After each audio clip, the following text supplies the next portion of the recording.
सहेली।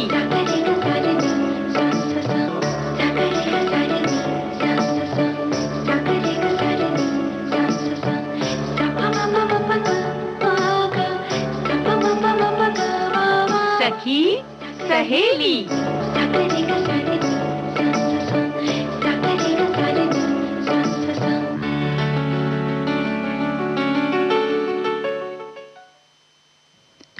सुनने वाले सभी श्रोताओं को, सखियों को दीपा माहेश्वरी और आकांक्षा सिंह का नमस्कार। आकांक्षा बोलिए दीपा जी। जी, साल बीत रहा है। भाई समय है, अपनी गति से चलता रहता है जी। किसी के लिए रुकता नहीं है और हमें समय के साथ कदम से कदम मिलाते हुए बस आगे बढ़ना है। तो कार्यक्रम में आगे बढ़ते हुए हमें ये बताना है कि आज क्या क्या है। जी देखो, आज एक बात जो हमारे कई श्रोताओं ने उस पर कमेंट्स भी भेजे हैं कि अपनी समस्याओं को किसी के साथ साझा करना चाहिए, करना चाहिए, नहीं करना चाहिए, सभी बातें आप सभी अपनी राय दीजिए। और ख़ास तौर पे ये बात कि किसके साथ करना चाहिए, या आपने कभी किया है किसी के साथ अपनी समस्याओं को बताया है, उसमें कहीं कोई परेशानी आई है या आपको हल मिला है, ये अपने अनुभव हमें ज़रूर बताएं। बिल्कुल। और जब हम पुरानी यादों में खोते हैं दीपा जी, तो सबसे पहले हम ये काम करते हैं कि जो पुरानी तस्वीरें होती हैं ना, उन्हें उठाकर देखते हैं। बिल्कुल। तो कई सारी जो गुजरी यादें होती हैं, जो गुजरे हुए पल होते हैं, उन तस्वीरों के माध्यम से हम एक बार फिर से उनको जीते हैं। जी, ऐसा कहा जा सकता है। और आकांक्षा, एक बात और है कि ये देखो, हम मानते हैं ना, हम सबकी बहुत आजकल तनाव भरी जिंदगी हो गई है, भागम भाग वाली। तो एक ये भी तरीका हो सकता है कि जब आप तस्वीरें लेते हैं, चलिए ठीक है, जैसे आपने कहा कि एल्बम में हम देखें, और अगर आप तस्वीरें खींचते हैं, फोटोग्राफी करते हैं, तो कितनी मदद मिलती है आपके तनाव को कम करने में, या एकांत चित्त रहने में, या शांत चित्त रहने में। ये जानना चाहते हैं। बिल्कुल। तो इस विषय पर भी हम चर्चा करेंगे। साथ ही कई सारी व्यंजन विधियां जो होंगी, उनका इंतजार करना पड़ेगा और उन्हें भी बताना पड़ेगा कि भाई इस हफ्ते में उन्होंने क्या क्या बनाया, और जो ये ठंडी सर्दियों वाले दिन होते हैं ना दीपा जी, इसमें खास तरीके के कई अचार बनते हैं, जैसे झटपट वाले जैसे मिर्च का अचार हो गया, या अदरक या लहसुन का वो चटपटा अचार हो गया, जो कई चीजों के साथ खाया जा सकता है। जी। या फिर मिक्स सब्जियों का अचार हो गया। तो ऐसा कौन सा चटपटा अचार सर्दियों के दिनों में आप बनाती हैं या बनाते हैं, हमें ज़रूर बताइए। साथ ही आज सखी विशेष के अंतर्गत हम बात करेंगे वीरांगना चंद्रप्रभा सैकियानी जी की। जी, तो बातें तो बहुत सारी होंगी, तो क्यों ना पहले गीत सुन लिया जाए। चलते हैं।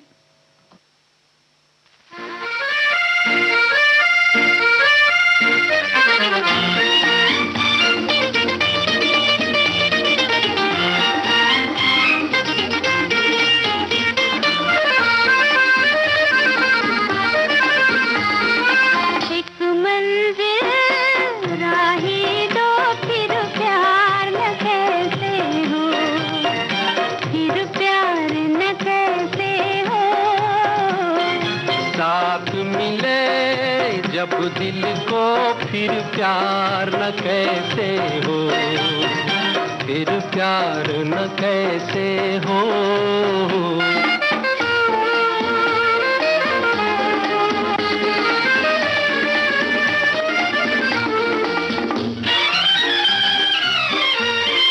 हम भी वही है, दिल भी वही है, धड़कन मगर नहीं है।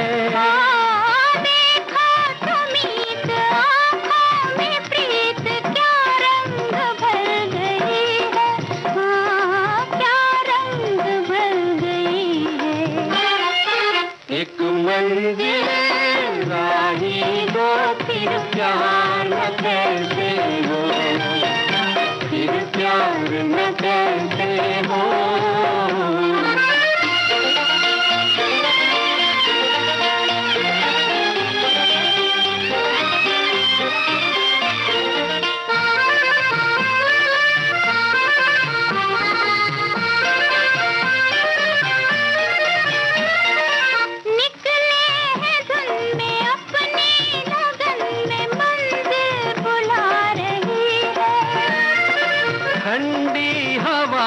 अब नगमे सुना रही है, ओ नगमे सुना रही है। एक मंजिल राही दो, फिर प्यार न कैसे हो, फिर प्यार न कैसे हो।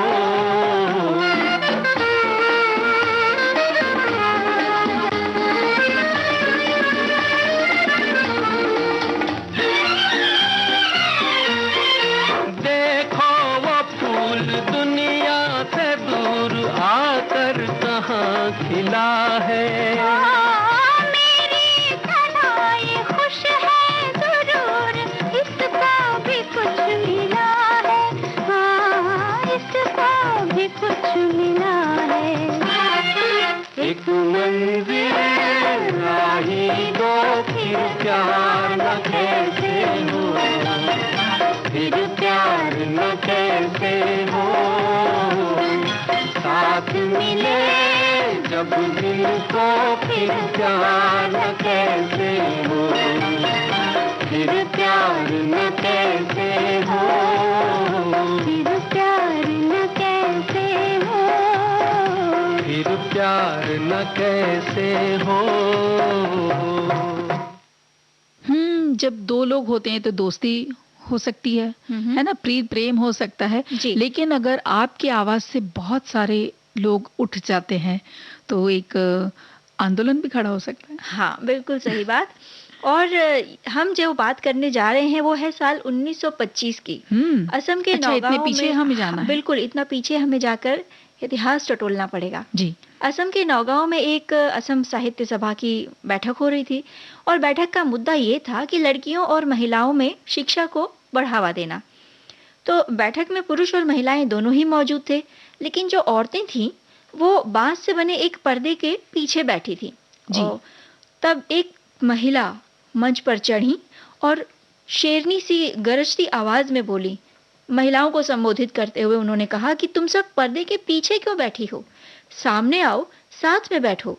उनकी इस बात से प्रेरित होकर सारी जो महिलाएं थीं वो बांस की दीवार को तोड़कर आगे आकर पुरुषों के साथ बैठ गईं। जी, ये थी चंद्रप्रभा सेकियानी, जो असम की स्वतंत्रता सेनानी है, लेखिका और समाज सुधारक भी थी। और खास तौर पे नारियों से जो नारीवादी आंदोलन में आपने असम में महत्वपूर्ण योगदान दिया है। बिल्कुल, चंद्रप्रभा जी का जन्म हुआ असम के एक छोटे से गांव दोई सिंगरी में साल 1901 में। अपनी बहन के साथ घर से काफी दूर एक लड़कों के स्कूल में पढ़ने जाती थी वो। उस समय वहाँ लड़कियों के लिए चूंकि कोई स्कूल नहीं था, वहाँ से पढ़कर शाम को आसपास के लड़कियों को वहीं पढ़ाती जो दिन में खुद पढ़कर वो स्कूल से आई थी। क्या बात है। उस समय उनकी उम्र थी सिर्फ 13 साल की। इस बात की ये जो वो पढ़ाती हैं दूसरी बच्चियों को, इस बात की खबर विद्यालय के निरीक्षक थे नीलकांत बरुआ, उनको मिली। वे बेहद प्रभावित हुए। उन्होंने चंद्रप्रभा और उनकी छोटी बहन रजनी प्रभा को नौगांव मिशन स्कूल में पढ़ने के लिए छात्रवृत्ति दिलवाई। जी, और इस स्कूल में धर्म परिवर्तन और लड़कियों के लिए छात्रावास में ये हुआ करता था कि भाई लड़कियां नहीं रह सकती छात्रावास में। तो चंद्रप्रभा ने बहादुरी से आवाज उठाई इस बात की कि पढ़ाई करनी है तो हमें भी ये जगह मिलनी चाहिए। और इनका ये जो निडर रवैया था ये और सामने आया जब 17 साल की उम्र में उन्होंने एक बड़े से जन समूह को अफीम पर प्रतिबंध लगाने के लिए संबोधित किया था। हालांकि उनका निजी जीवन जो था वो कई उतार चढ़ाव से भरा रहा। माता पिता ने एक बुजुर्ग से शादी के लिए पूछने पर उन्होंने साफ इनकार कर दिया और एक लेखक से उन्होंने स्वयं सगाई की, लेकिन विवाह नहीं हो पाया। ऐसी स्थिति में समाज के कई कड़े प्रतिरोधों का भी उन्होंने सामना किया। जी, क्योंकि वो वक्त भाई ऐसा होता ही नहीं होगा ना आकांक्षा की लड़कियां अपने मन से किसी को चुन लें या सगाई कर लें। और देखिए उसके बाद नौगांव में पढ़ने के बाद एक प्राथमिक विद्यालय की शिक्षिका बनी हुई और 1918 में ये बात है 1918 की, जब असोम छात्र सम्मेलन में अफीम खाने के हानिकारक प्रभाव की उन्होंने बात की थी और पहली बार किसी असमिया महिला ने एक विशाल सभा को संबोधित किया था। साल 1921 में महात्मा गांधी से प्रभावित होकर उन्होंने असहयोग आंदोलन में भाग लिया और तेजपुर की महिलाओं में स्वतंत्रता संबंधी संदेशों को पहुंचाने का काम किया उन्होंने। जी, और उसके बाद 1925 में वही घटना हुई थी जो अभी आपने बताया कि उन्होंने जब पुरुष और महिलाओं को एक साथ एक सभा में बैठने का आह्वान किया था। बिल्कुल। आगे चलकर साल 1926 में बाल विवाह और महिलाओं को मंदिर में प्रवेश और जो भेदभाव होते थे, उसके विरोध में कई उन्होंने आवाज़ उठाई और काम किए। औरतों की शिक्षा और स्वरोजगार के कई मुद्दों को उठाने के लिए असम प्रादेशिक महिला समिति की उन्होंने रचना की। जी, और गुवाहाटी के पास एक उन्होंने मंदिर बनवाया, हयाग्रीव माधव मंदिर। इसकी स्थापना करवाई आकांक्षा उन्होंने, जहां पर हर जाति लिंग वर्ग के लिए वो खुला रहता था। साल 1930 में सविनय अवज्ञा आंदोलन में भाग लेने के लिए उन्हें जेल जाना पड़ा। जी, और 1943 में असहयोग आंदोलन में हिस्सा लेने के लिए फिर से जेल जाना पड़ा। स्वतंत्रता के बाद उन्होंने राजनीति में भी सक्रिय रूप से भाग लिया। लेखिका के तौर पर 17 वर्ष की आयु में एक स्थानीय पत्रिका में उनकी कहानी छपी। उन्होंने कई उपन्यास लिखे, पितृभिथा यानी द पैटर्नल होम जी, और सिपाही विद्रोहाट यानी सिपाही विद्रोह, दिलेर सिंहासन, दिल्ली का सिंहासन। उन्होंने 7 साल के लिए महिला समिति की असमिया पत्रिका अभिजात्री की संपादिका के तौर पर भी काम किया। जी, 1972 में आपका निधन हो गया। मरणोपरांत 2002 में उन्हें भारत सरकार द्वारा पद्मश्री से सम्मानित किया गया और आकांक्षा उनकी याद में एक डाक टिकट भी जारी किया गया था और गुवाहाटी में उनके नाम पर एक पॉलिटेक्निक गर्ल्स स्कूल भी है।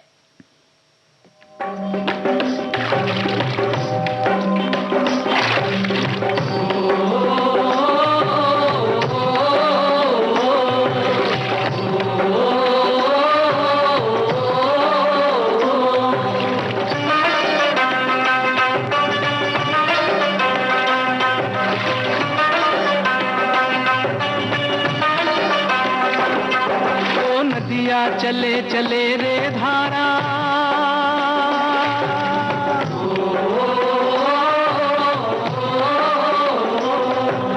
नदिया चले चले रे धारा, चंदा चले चले रे तारा। तुझको चलना होगा, तुझको चलना होगा, तुझको चलना होगा, तुझको चलना होगा।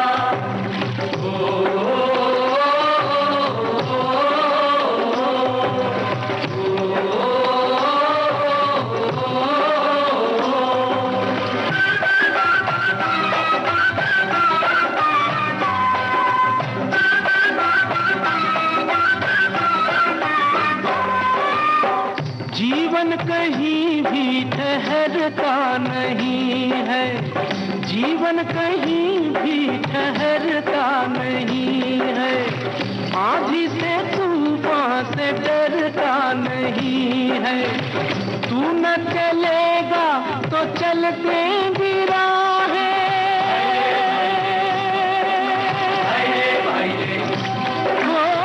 तू न चलेगा तो चलते मंजिल को तरसेंगी तेरी निगाहें। तुझको चलना होगा, तुझको चलना होगा, तुझको चलना होगा, तुझको चलना होगा। ओ नदिया चले चले रे धारा, चंदा चले चले रे तारा। तुझको चलना होगा, तुझको चलना होगा, तुझको चलना होगा, तुझको चलना होगा।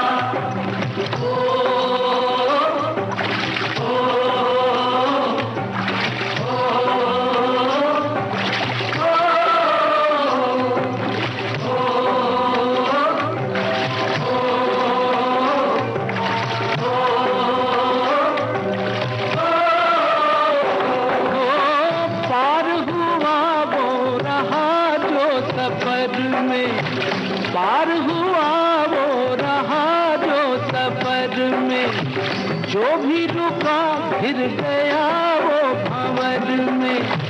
नाव तो क्या बह जाए किनारा,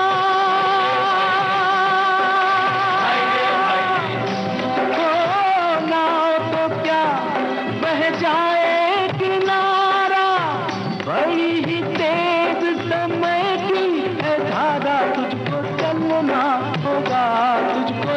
चलना होगा, तुझको चलना होगा, तुझको चलना होगा। ओ नदिया चले चले रे धारा, चंदा चले चले रे तारा,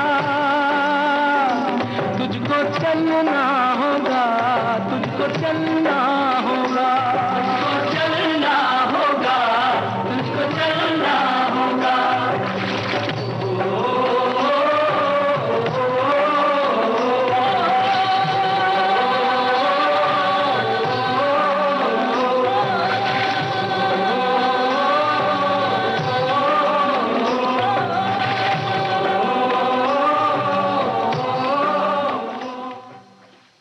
बिल्कुल दीपा जी, समय की इस धारा में, इस धारा के साथ जो चलता है वही समय के साथ कदम से कदम मिलाकर आगे बढ़ सकता है। बिल्कुल। क्योंकि जो रुक गया, जो थक गया, अगर वो रुक गया तो कहते हैं ना, फिर किस तरह से वो मंजिल को पाएगा। बिल्कुल।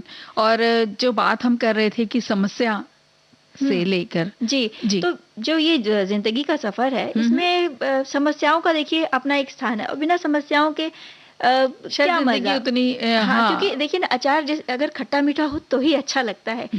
तो जिंदगी में समस्याएं तो आती रहती हैं, बिल्कुल, लेकिन इन समस्याओं से जूझते हुए समाधान हमें खुद ही निकालना है। समाधान चाहे खुद, और जब खुद से नहीं निकलता तो हम अपने परिवार की तरफ और देखते हैं, या रिश्तेदारों में कहीं कोई अपना कहते हैं ना, वो चाचा के बच्चे या मामा के कोई बेटे, हमारे जो कजिन होते हैं, हम उनकी तरफ जाते हैं। वो व्यक्ति जिसे हम खास अपना समझते हैं, जिसे अपने दिल की बात हम खुलकर कह सकते हैं। तो जी हाँ, जैसे समस्या को साझा करने से मन तो हल्का हो जाता है, लेकिन हल मिल रहा है या नहीं, आकांक्षा, ये जानना बहुत ज़रूरी है। इस बात पे बहुत सारे संदेश हमारे श्रोताओं ने लिख के भेजा है। एक संदेश आया कि समस्या उसी से साझा करनी चाहिए जब आपको लगे कि अगला आपको मदद कर सकता है, आपकी समस्या को सुलझा सकता है। वैसे सुनकर कंधे पर हाथ रखना, सांत्वना देने वाले बहुत लोग मिल जाते हैं, पर कोरे आश्वासन से इस समस्या का समाधान नहीं मिलता। साथ ही जरूरत पड़ती है सीधे हाथ हटा लेते हैं जब भी जरूरत पड़ती है, और निदान नहीं करेंगे और तो आपकी समस्या का कुछ मतलब रूप ही अलग हो जाएगा। इसलिए अपनी व्यथा को, अपनी समस्या को बहुत सोच समझकर किसी के सामने व्यक्त करना चाहिए। बिल्कुल, अपने दुख को साझा करने से पहले ये जरूर समझ लें कि क्यों हम किसी के साथ अपना दुख बांट रहे हैं। बिल्कुल। और कई बार मन में वो जो उठते सवाल हैं वो हमें ये बिल्कुल बेचैन कर देते हैं कि किसी से हम अगर अपना दुख साझा कर रहे हैं, लेकिन ये क्या बार बार करना सही है? बार बार शेयर करना कहीं हमें भावनात्मक रूप से दूसरों पर निर्भर तो नहीं बना रहा है? मतलब हम अपनी हर समस्या के लिए एक किसी और को तो नहीं खोज रहे हैं जो हमें उस समस्या का समाधान बताए, बजाय इसके कि हम उस समस्या का समाधान स्वयं खोजने की कोशिश करें। तो इस बात का हमें ध्यान रखना होगा। और देखो, ये जब हम समस्याओं को ढूंढते हैं ना, तो जो बात हो रही है कि हम अपने किसी न किसी के पास जाते हैं जिन पे हम भरोसा करते हैं, तो अगर ऐसा लगता है कि हम बहुत ज़्यादा उन पे निर्भर होते जा रहे हैं, तो ये हमारे व्यक्तित्व पे भी बात आ जाती है, आकांक्षा, कि भाई इन्हें तो कुछ डिसीजन लेना आता ही नहीं है, ये कुछ सोच ही नहीं पाते हैं, ये हर चीज़ के लिए हमारे पास आ जाते हैं। इसलिए ऐसे व्यक्ति का चुनाव करना बहुत ज़रूरी है जो आपकी बात सुन रहा है और आपके वो सही हल भी बता रहा है। बिल्कुल, ऐसे ही हमारी एक श्रोता कह रहे हैं कि अपनी परेशानी कभी किसी को ना बताएं। 20% परवाह नहीं करते और अन्य 80% खुश हैं कि आपके पास ये है। अपनी परेशानी कभी किसी को ना बताएं। तो भाई ये एक बात सही है, लेकिन ये भी हो जाता है ना, आकांक्षा, कि भाई जिया ही नहीं जा रहा, मन बहुत बेचैन हो रहा है, और हम उस कैसे कहते हैं कि प्रॉब्लम को, हमको अब बस उससे छुटकारा चाहिए। तो नहीं, जब अपने पास आ रहा है उसका हल या सॉल्यूशन हमें नहीं मिल रहा है, तभी हम किसी और के पास जाते हैं। बिल्कुल। और ये जो हम अपनी निजी बातों को हम किसे बता रहे हैं, कितना बता रहे हैं, ऐसा हो सकता है कि बार बार साझा करने से जो अगला व्यक्ति है वो आपके बारे में अपना ही कुछ अलग विचारधारा बना ले, या फिर उनकी न सुनने पर हो सकता है कि अन्य मामलों में वो एक चीज़ होती है ना कि हर बार जब अगर उस व्यक्ति से राय आप मांगेंगे, तो वो अब उनकी राय आप पर इतनी हावी हो जाएगी कि अगला समझेगा कि मैं जो राय दे रहा हूँ उसी का ये पालन करें। जी बिल्कुल। और गलत सही के फेर में सामने वाला अपनी सोच आप पर थोपने की कोशिश कर सकता है ना? यही कहना चाह रही हैं आप। और इसलिए उतनी ही बातें साझा करनी चाहिए जितनी आप राय लेने की क्षमता रखते हैं, यानी कि जितना आप बस उनसे, जितना उन्होंने बताया उतना आप अगर पालन कर सकते हैं, बस उतना ही लीजिए। बार बार अगर हम उनके पास गए तो जैसे हम पहले बात कर ही चुके हैं कि वो समझेंगे कि भाई अब ये तो हमारे पास आ ही रहा है, तो बस इसको तो कुछ भी बता दो, ये मेरी बात मानेगा ही। तो ये तो तय है कि किसी को भी अपने जीवन पर नियंत्रण ना कर सके, वो इंसान आप पर, आपके ही लाइफ पर उनका नियंत्रण ना हो जाए, ये ध्यान रखना भी बहुत जरूरी है। बिल्कुल। और कभी कभी ऐसा भी होता है कि हम भी स्वयं से फैसले लेने में हिचकने से लगते हैं, और कभी कभी अपने ही ऊपर शंका होने लगती है कि भाई हमारा ये निर्णय सही है या नहीं है। हमारी जो निर्भरता है दूसरों पर थोड़ी करके ही बढ़ने लगती है, और कभी कभी समस्या क्या है यही बात समझ नहीं आती। तो इसलिए भी हम दूसरों से बार बार राय लेते हैं। जब भी समस्या का समाधान खोजने की कोशिश करने पर हल नहीं मिल रहा है, तो हो सकता है कि हमने समस्या को सही से समझा ही नहीं है, उसके स्वरूप को जाना ही नहीं है। तो कोशिश करें कि समस्या दरअसल है क्या, वो जानने की कोशिश करें। बिल्कुल। और जब ये बात समझ में आ जाए तो ये भी हो जाता है ना कि आकांक्षा की जो आप, जिससे आप राय ले रहे हैं उसके साथ अगर आप नहीं समझ पा रहे हैं कि वो क्या कह रहे हैं, कभी कभी पीढ़ियों का या उम्र का अंतर आ जाता है, तो भी राय दोनों की बहुत, क्योंकि अनुभव अलग अलग होते हैं, तो उनके सुझाव अलग होते हैं, और विचारों में कभी कभी बहुत भिन्नता होती है। दो बहुत अलग अलग विचार वाले के सामने या आपसे बिल्कुल विपरीत विचार रखने वालों के सामने अगर आप चले गए तो आपको बहुत अलग तरह की राय देंगे। और ऐसे लोगों के पास जाना चाहिए जो थोड़ा सकारात्मक सोच रखते हैं, जो हमेशा आगे की सोच रखते हैं। इस तरह के व्यक्ति के पास अगर हम जाते हैं तो निश्चित ही हमें कोई ना कोई उसका हल मिल सकता है। फिर भी ये एक कहा जाता है दीपा जी कि माता पिता सबसे सही व्यक्तित्व होते हैं अपनी समस्याओं को साझा करने के लिए, और ऐसा ही हमारे श्रोता भी कह रहे हैं कि समस्या साझा माता पिता से करें, उनसे नहीं बनती है तो एकाध मित्र हो तो उससे भी आप शेयर कर सकते हैं, और हर किसी से नहीं। तो ये बात भी सही है, ये बात भी सही है। और एक हमारे श्रोता लिख रहे हैं कि अपनी समस्या घर परिवार को बतानी चाहिए। मेरा तो ये मानना है कि घर में जो बड़े हैं, जैसे कि ये हमारे एक और संदेश अभी आया था ना माता पिता वाला, उसके घर में जो बड़े हैं, बुजुर्ग हैं, उनको जीवन का बहुत अनुभव है, तो आप उनसे साझा कीजिए। फिर भी अगर आपको ऐसा लगता है कि समस्या का सही में समाधान नहीं मिल रहा है, कहीं ना कहीं तनावग्रस्त आप होते जा रहे हैं, कभी कभी एक बोझ सा सर पे, एक बोझ सा दिल पे बैठ जाता है कि लगने लगता है कि अब क्या करें। तो बेझिझक आप जो मनोचिकित्सक होते हैं उनसे भी जाकर उनसे भी राय ले सकती हैं। और उनके साथ तो ऐसा है ना कि वो तो आपके कोई रिश्तेदार नहीं है, ना कोई परिवार है, तो वो आपको जो सही होगा और जो आप, उनका कोई अपना निजी, उनका कोई स्वार्थ नहीं होगा, वो आपको बिल्कुल सही सलाह देंगे। आपकी परिस्थिति को देखते हुए आपको सलाह देंगे जी। और हम आगे बढ़ेंगे दीपा जी इस गीत के साथ। जी। जिंदगी की उलझनों को भूल कर आज मस्ती में गुजारो रात भर, सुबह जब होगी तो देखा जाएगा, देखा जाएगा, सुबह जब होगी तो देखा जाएगा, देखा जाएगा।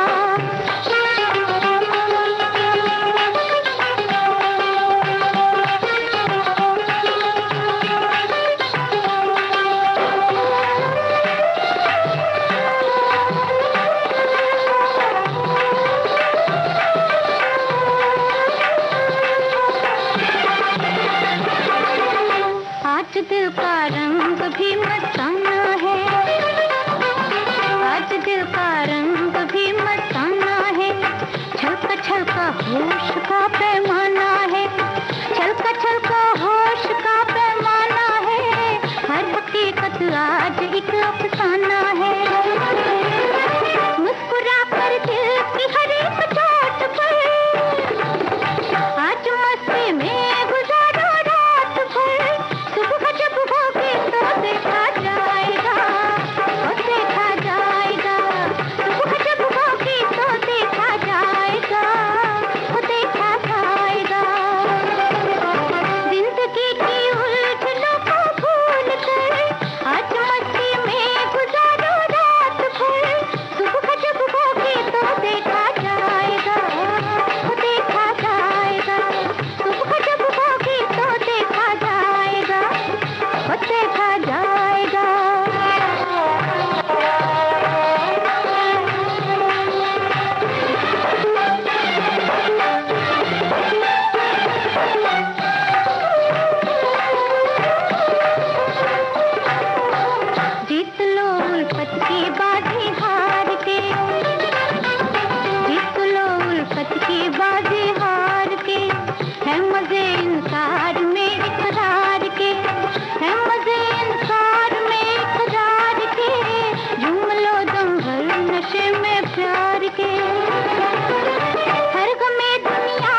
समस्याएं किनसे साझा करें इस पर हम बात कर रहे थे, तो हमारे एक श्रोता का कहना है कि आप राय भले ही लें, लेकिन आपको अपनी लड़ाई खुद लड़नी होती है। हम्म। जब तक आप अपनी समस्याओं के लिए खड़े नहीं होंगे, तब तक कोई आपकी मदद नहीं करता। बिल्कुल। और एक और ये आया है संदेश, ये कह रहे हैं कोई अपना ही होगा वो बड़े ही मन से सुनेगा, सबको बोलोगे तो मजाक उड़ जाएगी।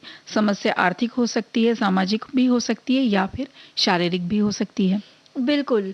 और कई बार दूसरों की समस्याएं और शिकायतें सुनने को मिलती हैं। कई बार हम बिना चाहे भी इन बातों को सुनते हैं। जी। ऐसा हमारे एक श्रोता कह रहे हैं। और दूसरे की हर बात पर प्रतिक्रिया देने से बचना चाहिए, खासकर तब जब बात नकारात्मक हो। इससे हमारी ऊर्जा ही बर्बाद होती है। दूसरों की नकारात्मक बातों में अपनी ऊर्जा लगाने से अच्छा है कि हम सही चीजों में अपनी ऊर्जा खपाएं। नकारात्मक ऊर्जा के साथ घर पहुंचना भी अच्छी बात नहीं है। बिल्कुल। अपने मानसिक स्वास्थ्य की देखभाल करना आपके लिए उतना ही जरूरी है जितना कि शारीरिक स्वास्थ्य की। तो बहुत अलग अलग राय हमें मिली इस बात समस्याओं पे। तो ये है कि हाँ भाई, अपनी समस्या हम शेयर भी कर सकते हैं, और हो सके जितना अपने ही घर में अपने परिवार या बड़ों से पूछें तो ज्यादा बेहतर है। अपने बुजुर्गों से राय लें। अपने जो खास व्यक्ति है, आपका दोस्त हो सकता है, आपके घर परिवार का कोई व्यक्ति हो सकता है, उससे अपनी समस्या साझा करें। दिल पर उसे बोझ की तरह लेकर न आगे बढ़ें। और अब हम आगे बढ़ेंगे दीपा जी, लेकिन ब्रेक के साथ।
ब्रेक के बाद हम फिर आ चुके हैं और कार्यक्रम है सखी सहेली।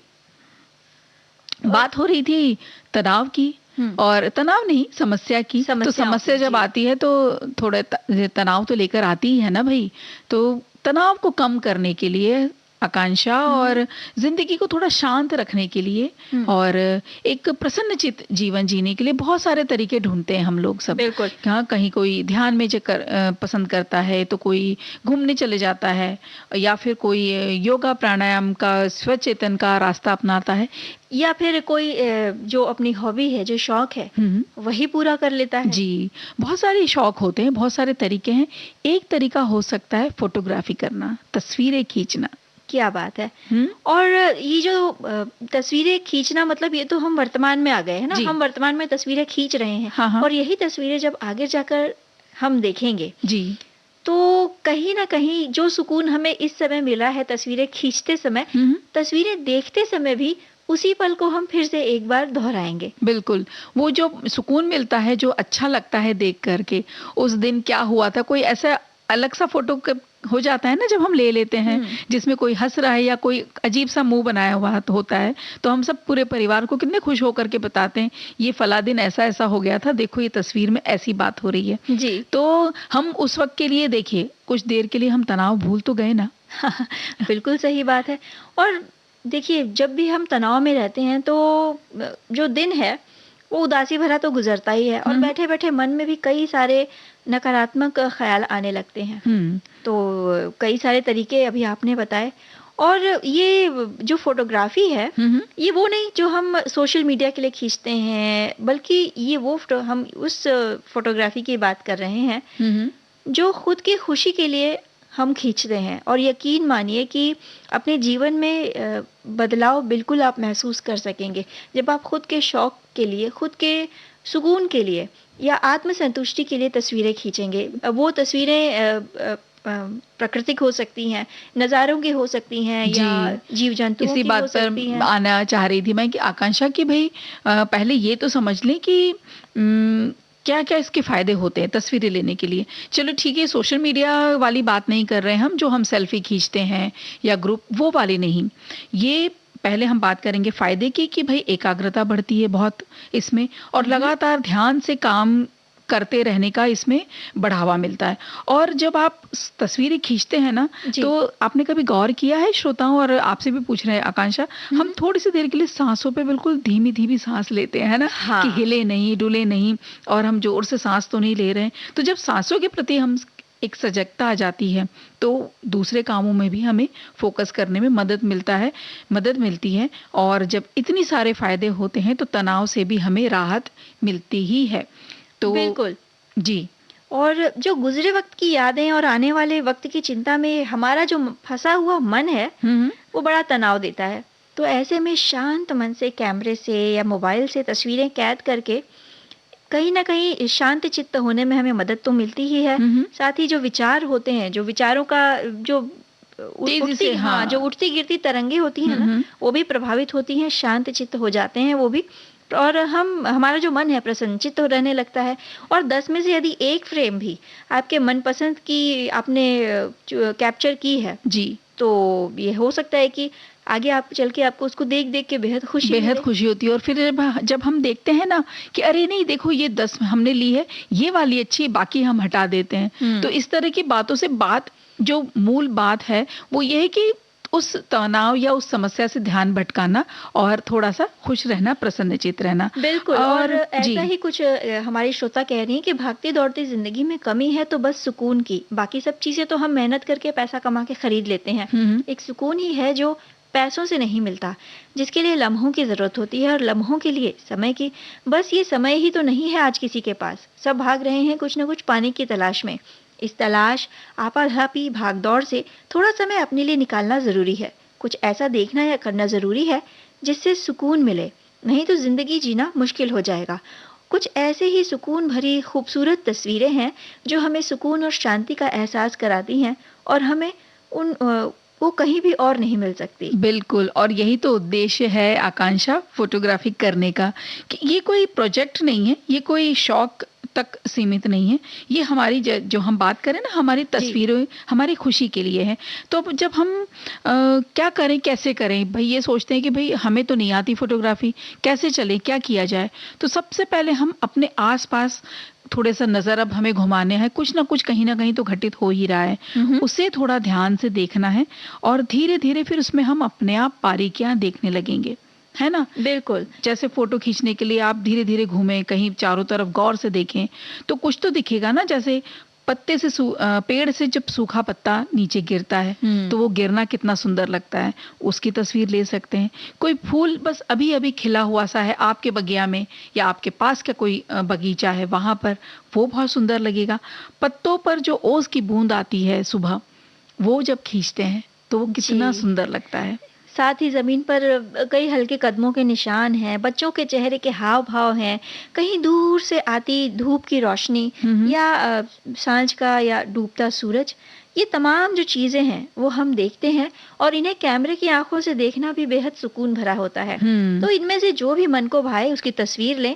जैसे फूलों की तस्वीर लेनी है तो उसके करीब जाएं, उसे अलग नज़रिए से देखें, उस पर पड़ने वाली रोशनी को भी ध्यान से देखें, और फिर उसे तस्वीर कैमरे में कैद करने की कोशिश करें। बिल्कुल। और फिर देखिए हमारा ध्यान तरह तरह के एंगल पर जाएगा, है ना, कि मैंने ये फोटो तो लिया लेकिन अच्छा नहीं लग रहा है, तो हम फिर से कोशिश करते हैं। और जब इस तरह की बातें करने लगते हैं तो हम रंग संयोजन पे भी ध्यान देने लगते हैं, कि अगर हम इस कोने से खड़े हैं तो थोड़ा डार्क आ रहा है फोटो, हम उस कोने से खड़े हैं तो थोड़ा सा अच्छा आ रहा है। तो यहाँ पे भी हम धीरे धीरे हमारा ध्यान यहाँ बढ़ने लगता है, धीरे धीरे हमारी रचनात्मकता यानी हमारी क्रिएटिविटी बढ़ती जाती है। जी, तो उसे कोशिश करें, उसे उभारने की। और अब जब आपका दिमाग इन सब चीज़ों में व्यस्त हो जाएगा तो भाई कहाँ रहेगा तनाव, और कहाँ रहेंगे नकारात्मक विचार। जी। मस्तिष्क का साधारण जिंदगी में कोई ध्यान नहीं जाता, और इस तस्वीर खींचने के जरिए हर बारीकी पर हमारा ध्यान अपने आप जाने लगेगा। बिल्कुल। सुबह-सुबह निकले, इस वातावरण में शांति जो होती है वो और अधिक होती है। और जब भी तस्वीर किसी ख़ास तौर पे हम किसी व्यक्ति की तस्वीर ले रहे हैं कि भई उनका, जैसे उनके साथ में छोटा बच्चा है, वो हँस रहा है या मुस्कुरा रहा है और हमें अच्छा लग रहा है, तो अनुमति ज़रूर ले लें। अब ये नहीं हो कि शौक के चक्कर में हमने बस फ़ोटो खींचते चले जा रहे हैं, है ना? हैं। फ्रेम क्लिक करते समय कोई जल्दबाजी ना करें। धीरे-धीरे आपका जो काम है वो निखरता जाएगा। देखिए ना, मेरे हिस्से के बचे रंग को चल, तेरे हिस्से के बचे रंग से मिलाते हैं। जो नया रंग बन जाए, क्यों ना उनसे एक हसीन तस्वीर बनाते हैं। तेरे दिल में जिस दिन से उतारी है,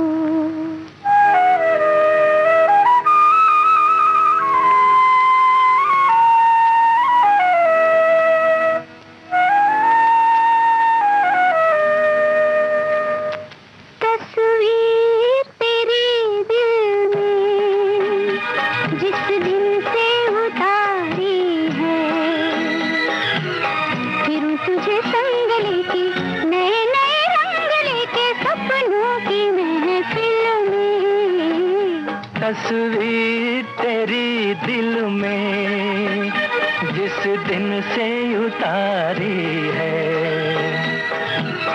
फिर तुझे संग लेके नए नए रंग लेके सपनों की महफिल में। तस्वीर तेरी दिल में।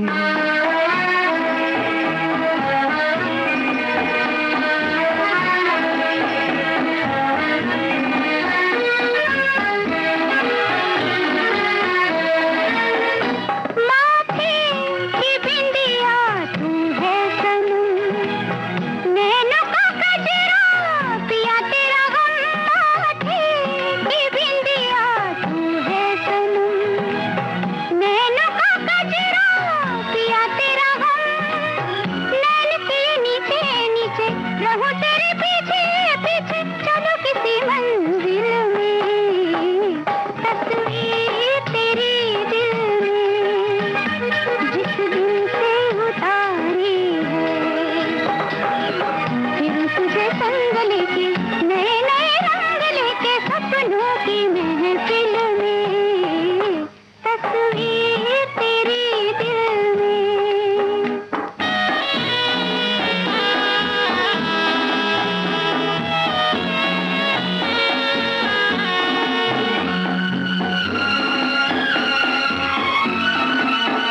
तुमसे नजर जब गई है मिल, जहाँ है कदम तेरे वही मेरा दिल। तुमसे नजर जब गई है मिल, जहाँ है कदम तेरे वही मेरा दिल।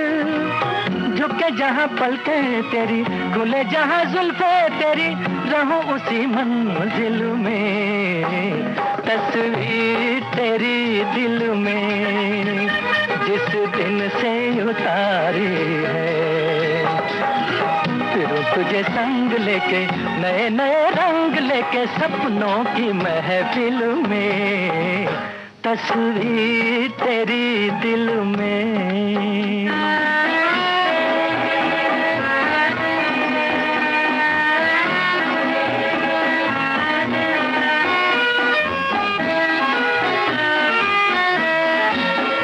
तूफान उठाएगी दुनिया मगर रुक न सकेगा दिल का सफर। तूफान उठाएगी दुनिया मगर रुक न सकेगा दिल का सफर।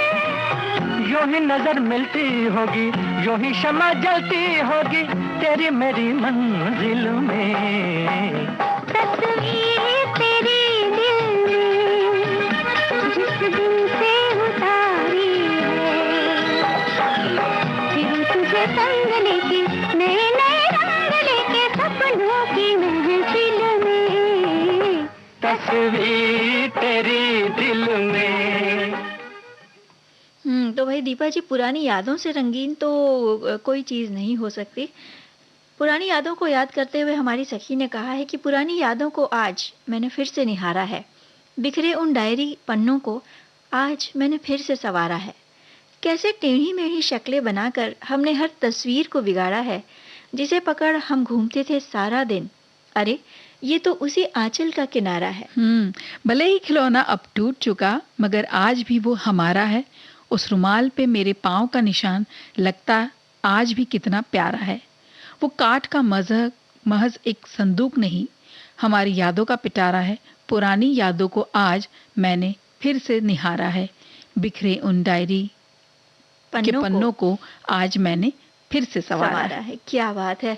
तो भाई कहा ना मैंने कि पुरानी यादों से रंगीन तो कोई चीज हो ही नहीं सकती। बिल्कुल। और याद कीजिए कि जब स्कूल से हम थके हारे दौड़े भागे आते थे, तो सबसे पहले रसोई की ओर जाकर झांकते थे कि आज माँ ने क्या बनाया है।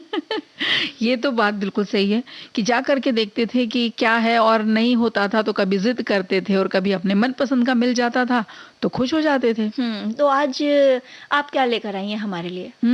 देखिए, हम भी लेकर आए, लेकिन हमारी सखियों ने भी बड़ी दिलचस्प रेसिपी यहाँ पे लिख के भेजी हुई है। ये बता रही है कि मूली, गोभी और सेम का जो गाजर का अचार है ये बन सकता है जल्दी। सारी अभी जो जितनी सब्जियां हैं ना सीजनल, उनसे बनाई जा सकती है।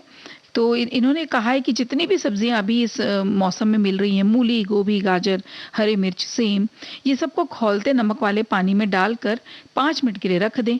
बाद में पानी से निकालकर धूप में सुखा दीजिए। पीली दीपा जी, आगे आप बताइए। उससे पहले ये तो बता दीजिए कि ये जो सारी सब्जियां लेनी है, इन्हें छीलना है, काटना है, साफ करना है, उसके बाद फिर खौलते नमक वाले पानी में डालना है और 5 मिनट के लिए रख देना है। अब आगे क्या करना है? इसके आगे फिर पीली सरसों, लाल मिर्च, धनिया पाउडर और धनिया पाउडर, लाल मिर्च का पाउडर, भुनी सौंफ, मेथी का पाउडर, हल्दी और अजवाइन और कलौंजी, ये सब नमक वगैरह डाल के सरसों का तेल मिलाकर थोड़ी देर धूप में रखते हैं और ये झटपट खाने को तैयार हो जाता है। तो अब देखिए, इसमें ऐसा है कि अचार है ना, तो नमक थोड़ा सा ज्यादा पड़ेगा और लाल मिर्च भी थोड़ा, अगर आपके घर में चटपटा पसंद है तो लाल मिर्च भी थोड़ा ज्यादा इसमें पड़ेगा, क्योंकि हमारी सखी ने कुछ मात्राएं नहीं लिखी हैं। तो कलौंजी थोड़ी सी डलेगी, जैसे बघार में या छौंक में हम डालते हैं। सब्जियों की मात्रा होगी उस हिसाब अंदाज से।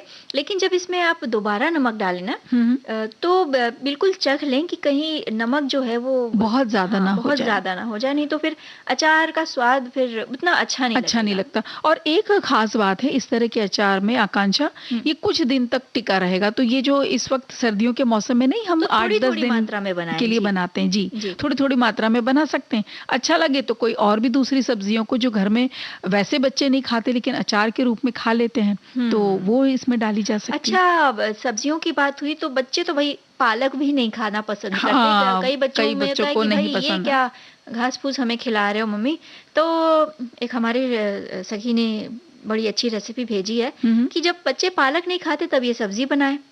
पालक को उबाल लें, गोभी, मटर, गाजर, बीन्स बारीक काटकर भाप में पका लें। अब ये 1-1 कप के हिसाब से हम अंदाजन बता रहे हैं, क्योंकि सामग्री उन्होंने भी नहीं लिखी है।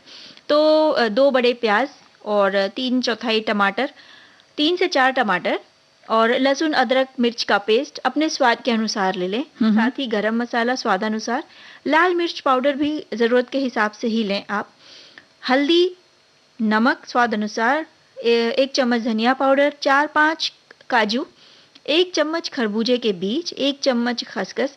अब कढ़ाई में 2 चम्मच तेल डालकर उसमें लंबी कटी प्याज, टमाटर और जो सारे मसाले हैं वो डालकर इन्हें भून लेना है। जी। भूनने के बाद जब ये मिश्रण ठंडा हो जाए तो इसे मिक्सर में पीस के आप पेस्ट बना लें।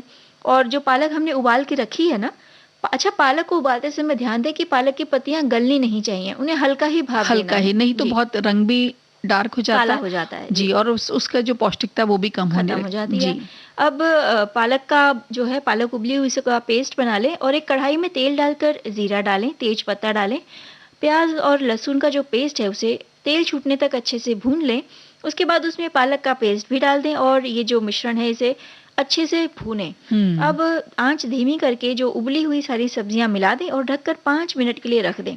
तो हरी धनिया की पत्ती के साथ सजाकर गरम गरम रोटी के साथ खिलाएं या पराठे के साथ खिलाएं और खुद भी खाएं। तो देखिए इसका जब परिवार के साथ खाते हैं तो स्वाद अलग और ही जो बढ़ बच्चे जाएगा। होते हैं ना दीपा जी, वो जो सब्जी को रंग देखकर ज्यादा आकर्षित होते हैं। हाँ, तो ये बात तो हरी है। के साथ अलग अलग सब्जियों का जो मिश्रण दिखेगा, तो भाई क्या कहने।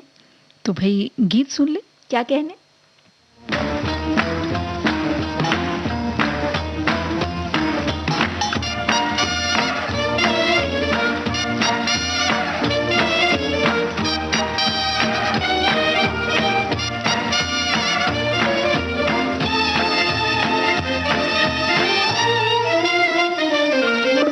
चंदा चांदनी में जब चमके, क्या हो आप मिले जो कोई हमसे, सोचो पूछते हो क्या हमसे। चंदा चांदनी में जब चमके, क्या हो आप मिले जो कोई हमसे, सोचो पूछते हो क्या हमसे।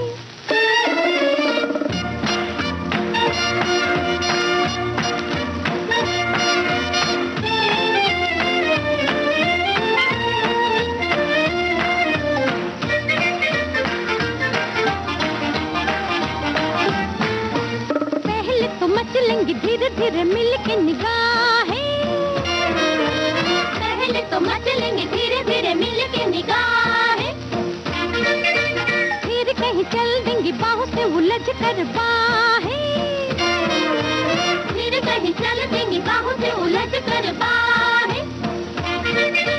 दिल की बातें दिल वाला ही समझे, दिल की बातें दिल वाला ही समझे। चंदा चांदनी में जब चमके, क्या हो आप मिले जो कोई हमसे, सोचो पूछते हो क्या हमसे।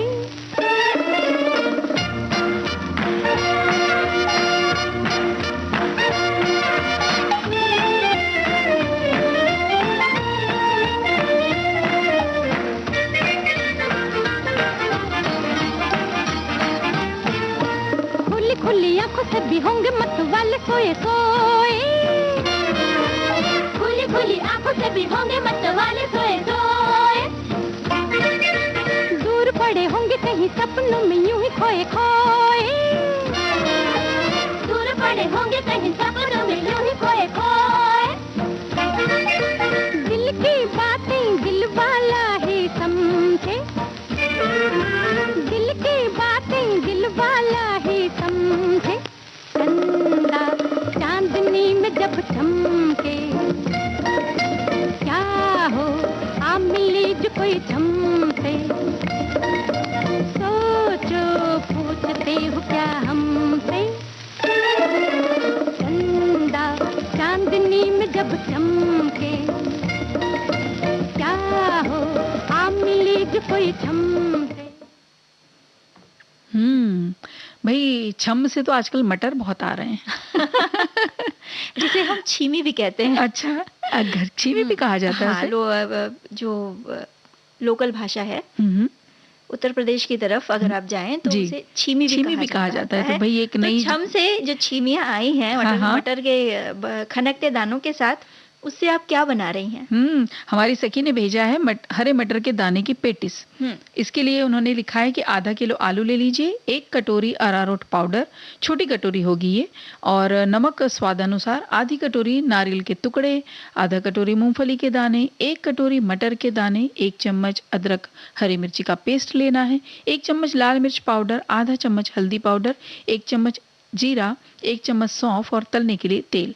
बनाना इसको ऐसे है कि आप पहले कुकर में आलू को उबाल लीजिए और ठंडा होने पर उसके छिलके निकाल लें और किसनी से इसको कीस लेना है। और अब इसमें जैसे जैसे ज़रूरत पड़े उस हिसाब से अरारोट का पाउडर इसमें डालना है। साथ में नमक भी आप घर में जैसे खाते हैं वैसे ही मिलाइए।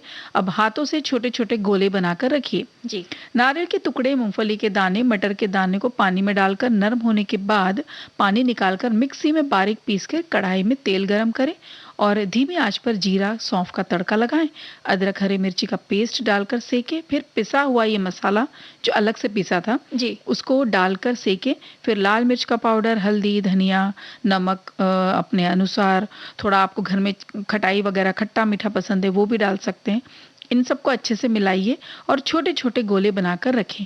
फिर आलू के गोलों को चपटा करके बीच में ये जो मटर का गोला बनाया ना अलग से, उसको दबा के धीरे धीरे इसको चिकना करते हुए गोल शेप इसका मतलब देना ये है। जो मटर के गोले का मिश्रण है एक तरह से आलू अंदर के रखा जाएगा, गोले में भरावन की तरह होगा।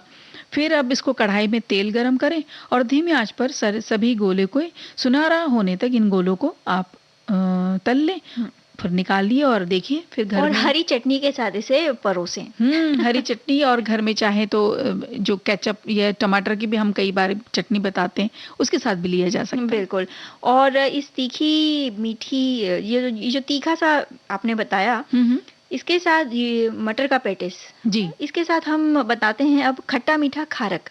अरे वाह। खारक यानी सूखे जो खजूर होते हैं जी, वो छुहारा भी कहते हैं। वो जी। लगभग आधा किलो, चूंकि ठंड का समय है और ये काफी पौष्टिक होता है, तो आधा किलो खारक, नमक स्वादानुसार, नींबू का रस इतना कि ये खारक के टुकड़े इसमें डूब जाएं। मसाले में जायफल 1 छोटा चम्मच, जीरा आधा छोटा चम्मच, काली मिर्च 1 छोटा चम्मच, लौंग आधा छोटा चम्मच, साथ ही बड़ी इलायची 1 जी, और छोटी इलायची 2, साथ ही सौंठ पाउडर 2 चुटकी, दालचीनी 1/4 छोटा चम्मच, जावित्री ले लीजिए 1/4 छोटा चम्मच।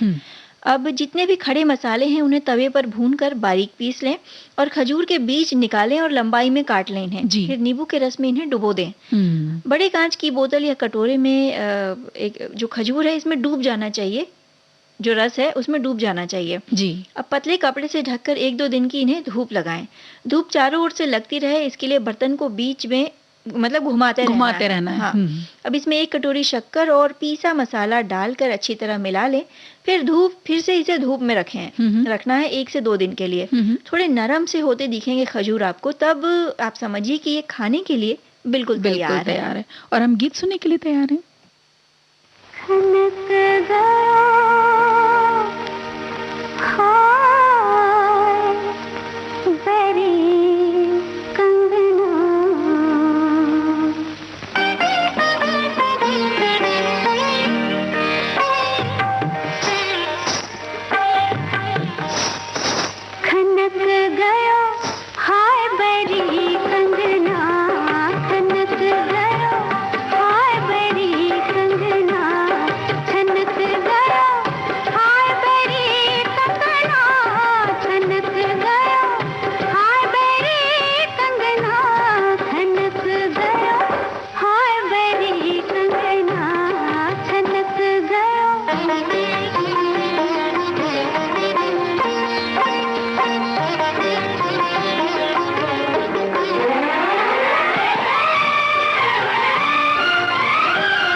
दीपा जी, जो घड़ी है ना स्टूडियो की, वो कह रही है कि अब बस करें।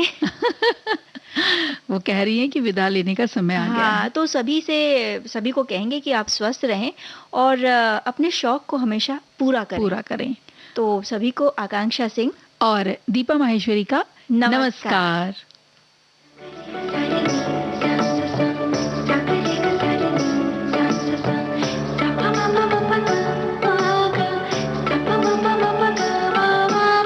सखी सहेली।